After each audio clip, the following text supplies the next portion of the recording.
नमस्कार दोस्तों, मैं सुनाऊंगा आपको भक्त और भगवान की कहानी। जब भगवान ने अपने भक्त की लाज बचाई। बहुत पुरानी बात है। एक गांव में एक बहुत ही गरीब पंडित जी रहा करते थे। पंडित जी के घर के बगल में एक राम और जानकी माता का मंदिर था। पंडित जी बहुत ही भक्ति भाव वाले इंसान थे, लेकिन पंडित जी की आर्थिक स्थिति ठीक नहीं थी। इसीलिए वो सिर्फ मंगलवार और शनिवार को ही मंदिर में कथा सुनाते थे। पंडित जी कथा इतने प्रेम से सुनाते थे कि उनकी कथा को सुनने के लिए आसपास के गांव के लोग भी आते थे। पंडित जी की कथा सुनाने के साथ साथ सही और गलत, अच्छी और बुरी बातों का भी समझाते थे। कथा सुनने आने वाले सभी लोगों के लिए बढ़िया आसन बिछाया जाता था। पंडित जी कथा सुनाने से पहले अपने पास एक छोटा सा खाली झूला अपने बगल में रखते थे। कथा सुनने आए सभी लोग पंडित जी की भावनाओं का बहुत ज़्यादा सम्मान करते थे। इसीलिए जब भी पंडित जी कथा सुनाते थे तब तक लोग उस झूले की ओर हाथ जोड़कर बैठे रहते थे। पंडित जी इतना मगन होकर कथा सुनाते थे कि कभी कभी भूल जाते थे कि उनके आसपास कौन बैठा है। पंडित जी के घर के ही बगल में एक वकील साहब रहते थे, जो पंडित जी के बहुत ही अच्छे दोस्त थे। वकील साहब भी कथा सुनने के लिए आते थे। पंडित जी और वकील साहब हर बात पे खुल के चर्चा करते थे, जिससे उनकी दोस्ती और भी गहरी हो गई थी। एक दिन वकील साहब ने पंडित जी से कहा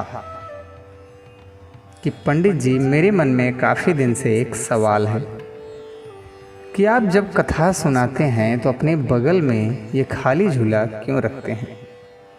इस खाली झूले का मतलब क्या है? अच्छा नहीं लगता है कि सब लोग उस झूले की ओर हाथ जोड़कर बैठे रहें? पंडित जी पहले तो कुछ टाइम शांत रहते हैं, फिर बोलते हैं, वकील साहब, ये कोई मामूली बात नहीं है। स्वयं हनुमान जी यहाँ कर विराजमान होते हैं और कथा को सुनते हैं। इस बात को वकील साहब समझ नहीं पाए, क्योंकि वकील साहब ठहरे पढ़े लिखे आदमी। वो बिना सबूत के कैसे मान लेते? वकील साहब मानने को तैयार नहीं थे और बात बात में बात बढ़ गई। मामला धर्म से था, इसीलिए वकील साहब अपनी बात पे अड़ गए। वकील साहब बोले, अब तो आपको साबित करके दिखाइए, और अगर आप साबित कर देते हैं तो मैं इस मंदिर में आजीवन सेवक बन जाऊंगा, और अगर आप साबित नहीं कर पाए तो आपको मेरे यहाँ नौकर बन के रहना पड़ेगा। आपको साबित करना होगा कि जब आप कथा सुनाते हैं तब हनुमान जी आपकी कथा सुनने आते हैं, नहीं तो आज से हमारी दोस्ती खत्म हो जाएगी। पंडित जी बड़े ही धर्म संकट में पड़ गए, क्योंकि वकील साहब पढ़े लिखे बुद्धिमान आदमी से शर्त लगाएं तो लगाएं कैसे?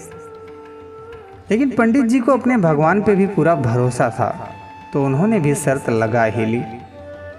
आज तो शनिवार का दिन था, मंगलवार की कथा के दिन शर्त लगाई गई।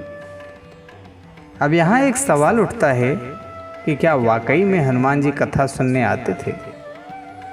क्या मंगलवार को कथा सुनने आएंगे? उस रात पंडित जी बोले, हे ईश्वर, मैंने आपकी कथा सच्चे मन से सुनाई है, तो इसको साबित करिए। धीरे धीरे मंगलवार का दिन करीब आ रहा था। पंडित जी और वकील साहब की शर्त वाली बात जंगल में आग की तरह पूरे गांव में फैल गई थी। सोमवार वाली रात भर पंडित जी को नींद नहीं आई। वो रात भर यह सोचते रहे कि क्या होगा, सबको कैसे साबित करूंगा। यही सोचकर पंडित जी रोते रोते रात भर जागते रहे। मंगलवार का दिन आ गया था, राम कथा का समय हो गया था। आज के दिन पहले से कहीं ज़्यादा लोग आए थे। सब लोग ये जानने के लिए उत्सुक थे कि आज होने क्या वाला है। पंडित जी वकील साहब के यहाँ चपरासी बनेंगे या फिर वकील साहब पंडित जी के चरणों में गिरेंगे। सबको लग रहा था कि आज पंडित जी वकील साहब के जाल में फंस गए हैं, अब तो इनको चपरासी बनना ही पड़ेगा। कथा का समय हो चुका था, वकील साहब भी आए। सब लोगों ने देखा कि आज से पहले से कहीं ज़्यादा भीड़ आ जाई हुई है। पहले जैसे सबके लिए आसन बिछाया गया, वो झूला भी लाया गया और राम कथा का शुभारंभ किया गया। कथा सुनाते सुनाते लगभग 45 मिनट बीत चुके थे और सबकी निगाहें आज उस झूले पर ही टिकी हुई थी। कहीं कोई हलचल नहीं हो रही थी। वकील साहब मन ही मन बहुत खुश थे, बीच बीच में मुस्कुरा भी रहे थे। पंडित जी हमेशा की तरह कथा खत्म होने के बाद राम भजन गाया करते थे और वो राम भजन गाना शुरू करते हैं। लेकिन आज पंडित जी की आवाज़ में एक अजीब सी कशिश थी। पंडित जी गाए जा रहे थे और आंखों से आंसू झरझर गिरे जा रहे थे। हजारों की भीड़ आज खामोश थी। सब लोग टकटकी लगाए उस झूले को देख रहे थे। सब लोग एकटक झूले को देख ही रहे थे और भजन की धुन तेज होती है और अचानक से झूला हिलने लगता है। सबकी सांसें अटक जाती हैं और झूले की गति तेज हो जाती है। मानो ऐसा लग रहा हो कि कोई भजन से मंत्र मुग्ध होकर उस झूले को हिला रहा हो। वकील साहब अवाक हो जाते हैं, उनकी आंखें खुली की खुली रह जाती हैं। पंडित जी राम धुन गाए जा रहे थे, झूला धीरे धीरे हिलता जा रहा था। चारों ओर भगवान का जयकारा होने लगा, जय श्री राम, जय श्री राम, जय श्री राम। जब पंडित जी ने आंखें खोली तो देखते हैं कि उनके सामने वकील साहब उनके चरणों में पड़े हुए थे। वकील साहब बोले, हमको माफ़ कर दीजिए, हमसे बहुत बड़ी गलती हो गई।